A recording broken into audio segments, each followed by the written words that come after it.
alaikum wa rahmatullahi ta'ala wa barakatu. Alhamdulillah, yau litinin ranar da fita kowace rana daga man hankali a rayuwata ta duniya. Yau ranar da na ji yau matar da muka daɗe muna son mu ji wani hukunci za a yanke mata. Yau hukuncin ya hau gare ta, wato hukuncin kisa. Inna lillahi wa inna ilaihi raji'un. Kun ga irin ta ko? Kun ga irin ta ko mata ko? Kun ga irin ta ko? Shi yanzu wannan bawan Allah da ta kashe ko da yayi mata laifin me yi mata? Kishi. Kai, me muke nema? Me muke nema? Shi yanzu yana kwance a kabari. Yana jiran dama yana tsamayi ya ji hukuncin da za a yi mata, to an mata gata na za ta so inda yake. Yanzu me ta bari a baya? Ta bar baya da kura. Ta bar mai yanta abin faɗi. Duk wanda ya daga kai ya kalli yar komai girmanta komai kankantanta, wance ina mahaifiyar wani in bai sani ba, ko mahaifiyar wance in bai santa ba. Ai mahaifiyar ta kashe ubanta. Ita ma kotu alƙali ya yanke mata hukunci a kashe ta. Zafin kishi me ya kai mu? Me kike nema? Me kike nema? Yanzu yau na waye gari na ji wai wata mata ta kashe mijinta da wuka. A Katsina kin kashe mijinki. Rimi zai je gidan ku ya nuna yana son ki. In ba ki san shi tun farko kice ba ki san shi. Na biyu idan kika ji tashin nan wasu abubuwa na kai ku mu, in kin ga ba za ki iya ba, ki kyale shi ki je ki auri wani. A'a, wai ki dauki wuka ko ruwan zafi ko man gyada, reza, wai mijinki na sunna, ki danna mai wuka ko ki wasa mai ruwan zafi ko ki wasa mai ruwan man gyada, wai saboda zai auro wata. Ba a yi aure ubanki ya auro ubanki. Ba a yi aure ubanki ke da mata uku ko mata biyu, yadda Allah ya kawo karnin maza masu san mata. Maza fa a wannan karnin Allah ya jarabce su da san mata. Idan kina tunani kina da kyau, wallahi tallahi akwai wanda ta ci uwarki ta ci ubanki ma kyau. Idan kina tunani kina da muni, akwai wanda ta fi ki muni, ta fi ki komai. Idan kina tunani kina da dare, akwai matar da ta dara ki komai da komai. Idan zai fita so miliyan sai ya ga wanda ta ci ubanki kyau. Idan zai fita so miliyan sai ya ga wanda ta fi ki muni. A wannan karnin wallahi tallahi maza sai sun yi aure, ba kashe su za ku yi ba. Idan za ku dinga gunduwa da su sai sun aure. Ba aure ba za a auro ki ba. A zina ma ana tara mata.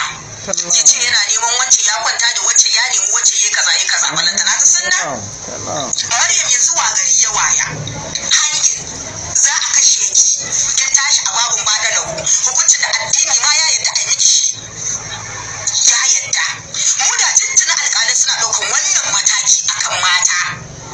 Ko akan mata masu kashe maza su, da ba abin ya sauke tuntuna ba, Allah ya tsine mu. Ba ku ɗaukan hukunci, ba ku ɗaukan komai alƙalai. Babu wani abin da ake sai akan Maryam aka fara. Mu da kuna irin wannan wallahi da tuna mazaje sun samu sukuni. Ko kuma mazan da laifin ku, da zaran ku ga mace ta fara iyayye ku kun sake ta bana kan uwar ku ko ta uban ku. Mata ga su nan bila adadin haihuwar mu ake kullum. Kafin a haifar maza 10, wallahi an haifi mace 20, 30, 40. Kullum yawa muke yi. Idan kana kallon ciwon ka saki mata ka, wallahi sai ka samu wanda ta fi ta komai. Kirki, tsafta, iya girki, iya komai abin da ake nema sai ka samu wanda ta fi matarka. Da ta zo ta kashe ka ko ta la'anta ka. Yanzu Maryam ma gari ya waya. Kina kuka kina inna lillahi wa inna ilaihi raji'un. Allah ya dauki ranki ya kai ki ina. Bacin ubangiji ya zama to kaddara ki ga inda take, ba shi ko bai fi giran ki ta wannan sai an fi giran ki ta amma sai miki makogwaro. Kamar yadda mutum ke ji zafin mutuwa. Yau gashi mala'ikun duniya su ne za su shaƙe ki sai kin mutu. Kin gidan duniya ubangiji ya jarabce ki. Kadara ki kenan ki. Zafin kishi kin kashe mijinki saboda yana neman wata. Ubanki bai aure ya aure ubanki. Menene kuke nema a duniya? Me muke nema ne? Ba aure ake aure? Da ba gashi na kin haihu kin ba ya mace ba? Za ki bar ta? Dan mutuwa kalla banda zaki, ko bai kashe ki ba ko alƙali bai ce a kashe ki, wallahi sai kin mutu. Da yana saboda kin fi kowa san yaya, hakkin mata bandi. Shi ko yana karkashin ƙasa a shimfiɗe, kin kashe dan banza. Yau ga yanki na kiri-kiri. Kin banta ya mace za ta bi layin mu mata. Ta shiga lissafi.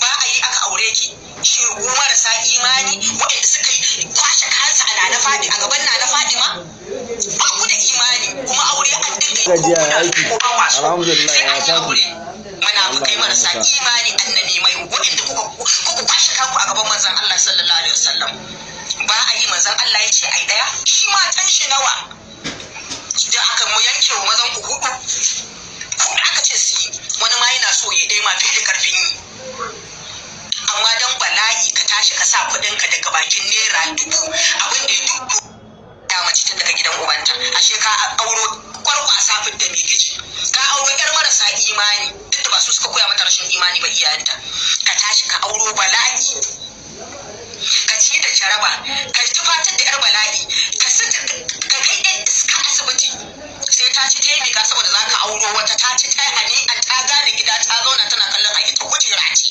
ba za ta fita ba sai ta tashi ta kashe ka ko in ka auro ta kashe ta ko ta watsa mata guba kwanan da naga wata mata ta kashe ƴaƴan kishiya kudu saboda ta fita ta ban mai yaya inna lillahi wa inna ilaihi raji'un alƙali da kai da ire-iren ka ubangiji Allah ya muku albarka wallahi billahi alazim duk matar da ta ƙara kashe wani a cikin Najeriya da sunan mijin aurenta wallahi ku dauki mataki baki ba hangin ba idan da gunduwa ku yi musu yanzu ba gari yawa kina Allah ya dauki ranka ya dauki ranki ai ya gama daukar ranki mara imani duk da kike zame mana abun tausayi da zan da naga bidiyon hakuka ne miki haka kawai kina zaman ki kina cikin jin daɗi da annashuwa aure babu abin da ya shi mutunci da kima da daraja abu mai daɗi mai ni'ima kina cikin ni'imar ubangiji shi dan ya miki hudu tsiya yau ko karuwa yake nema idan ke kin san darajar kanki a daka zaki lullube shi in yaki ki kai iyaki in yaki ki hakura ki ba mai gidan shi kina cikin ni'imar ubangiji kina daki cikin lullumi ba ruwanki da sai kin fita kin siyo mun ko kina kallo zani wannan in ya kai na 100 ni zan yi sana'a in daura wa kaina kayan kwalliya duk abin da nake so kuɗi na ne ke ko kina zaune ɗakin mijinki zai nemo sutura in dan mutunci ne sai miki sutura sai yayi takalmi sai yayi kayan kwalliya sai yayi hijabin da zaki sa ingala ne sai ya nema abin da zaki ci wallahi wani sai ya tambaye ki me zaki ci in zan fita saboda yayo miki ya siyo miki shi wani ma saboda ya faranta miki rai dan kanki abinci a gidan shi sai ya dauke ki kun je restaurant ki ci ne kanke mun ko sai mun girka amma kin ta karkara kin kashe shi su Maryam san da kike ko wane ne